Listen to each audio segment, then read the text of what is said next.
Friends 4 videos అయినాయి. 5th video second some చేస్తున్నాను. 5x plus 6 by 2 plus x into 1 minus X. First ఇది proper ఫ్రాక్షనా కాదా అన్నది చూడాలి. ఎక్స్కి పవర్ 1 మల్టిప్లై చేస్తే X into X X square అవుతుంది. అంటే మొత్తాన్ని మల్టిప్లై చేసుకుంటే కింద డినామినేటర్లో మనకి ఎక్స్ స్క్వేర్ కనపడుతుంది. అంటే highest power of x in the denominator is 2. Numerator x power is 1, denominator x power is 2. So this is a proper fraction. ఎన్నుంటాయి పార్షియల్ ఫ్రాక్షన్స్ దీనికి అంటే ఈ బ్రాకెట్ హోల్ పవర్ ఎంత ఉంది? 1.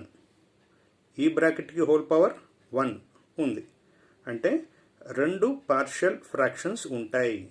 1 + 1 2 కాబట్టి at last we will have 2 partial fractions. So 2 plus ఎక్స్తో ఒక partial fraction ఉంటుంది. 1 మైనస్ ఎక్స్తో ఒక పార్షియల్ ఫ్రాక్షన్ ఉంటుంది. అంటే ఇలా రాయాలి అంటే హోల్ పవర్ని బేస్గా చేసుకోవాలి. అంటే హోల్ పవర్ 1 ఉంటే 1 రాయాలి. 1 మైనస్ ఎక్స్ హోల్ పవర్ 1 ఉంది. సో 1 మైనస్ ఎక్స్ రాశాను, 1 రాశాను. ఇప్పుడు వీటి న్యూమరేటర్స్ ఏం రాయాలి? సో ఇక్కడ చూడండి, హోల్ పవర్ యొక్క ఇంపార్టెన్స్ అయిపోయింది. ఈ హోల్ పవర్తో ఈ ఫ్రాక్షన్స్ రాస్తాం. ఇప్పుడు దీని న్యూమరేటర్ ఏం రాయాలి అనే దాన్ని ఎలా చూస్తాం, ఎలా తెలుసుకుంటామంటే ఇక్కడ ఎక్స్కి పవర్ ఎంత ఉంది? హోల్ పవర్ కాదు, ఇక్కడ ఎక్స్ పవర్ 1 ఉంది. సో ఇక్కడ ఎక్స్కి పవర్ ఎంత ఉంది? 1. ప్రాపర్ ఫ్రాక్షన్ అవ్వాలి అంటే దీనికంటే తక్కువ పవర్ ఉండాలి న్యూమరేటర్లో. ఇది already power 1. So numerator power ఎంత ఉండాలి? 1 కంటే తక్కువ అంటే 0, అంటే కాన్స్టెంట్ అన్నమాట. Since constant has no power అంటే 0 పవర్. సో న్యూమరేటర్ ఏం కావాలి? కాన్స్టెంట్ ఏ అవ్వాలి. సో ఏ అయింది. 1 మైనస్ ఎక్స్, ఎక్స్కి పవర్ 1, దీనికంటే తక్కువ పవర్ న్యూమరేటర్లో ఉండాలి. 1 కంటే తక్కువ పవర్ అంటే 0 పవర్. 0 పవర్ అంటే constant. So 5x plus 6 by 2 plus x into 1 minus x equal to A by 2 plus x plus B by 1 minus x. LCM 2 plus x into 1 minus x. 2 plus x 2 plus x ఉంది. ఇంకా ఎక్స్ట్రాగా ఏముంది? ఇక్కడ ఇక్కడ ఇక్కడ ఎక్స్ట్రాగా 1 minus x ఉంది. So multiply with the numerator A into 1 minus x plus 1 minus x 1 minus x ఉంది. Extra 2 plus x multiply with the numerator B into 2 plus x.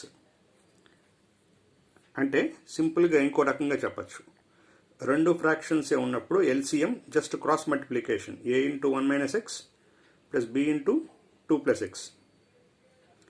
ఇది ఎప్పుడు? ఓన్లీ 2 ఫ్రాక్షన్స్ ఉన్నప్పుడే. బోత్ సైడ్స్ డినామినేటర్ క్యాన్సిల్ అయిపోయింది. మిగిలింది రాశాను పైన న్యూమరేటర్లో 5x plus 6 equal to A into 1 minus x plus B into 2 plus x. Let it be equation 1.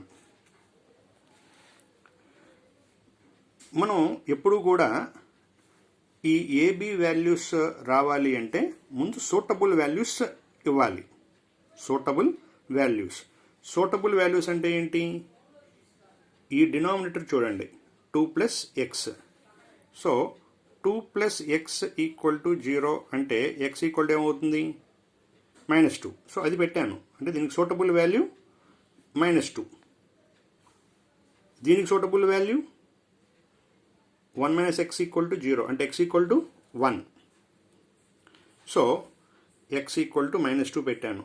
In equation 1 both sides పెట్టాలి. 5 × -2, so -10 + 6.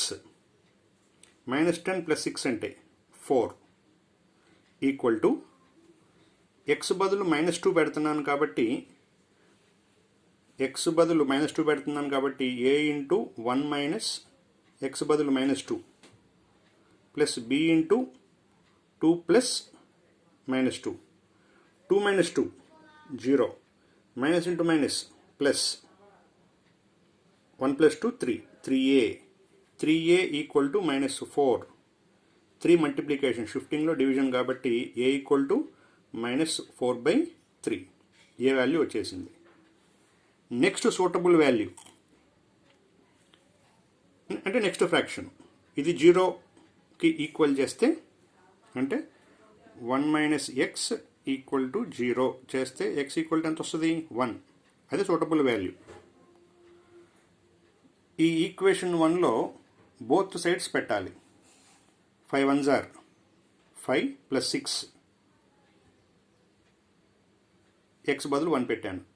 Left side, right side a × 1 - 1 plus b × 2 + 1.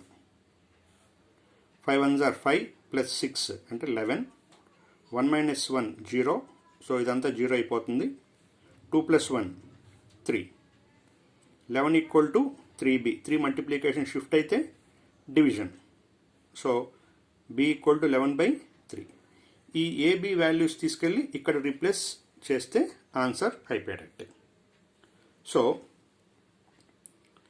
5x + 6/2 + x × 1 - x = a × separate చేసే డినామినేటర్ని 1/2 + x plus b × denominator separate చేస్తే 1/1 - x. ఏ value బదంతా రాయాలి? -4/3. -4/3 × 1/2 + x. -4 × 1 -4, అంటే ఏ బదులు ఇక్కడ ఏం రాసుకోవాలి? -4/3 రాసుకుంటే ఈ రెండు మల్టిప్లై చేయాలి కదా. -4 × 1 -4, 3 × 2 + x 2 + x. b బదులు ఏం రాయాలి? 11/3 రాయాలి. సో 11 1s are 11/3 × 1 - x అయిపోయింది.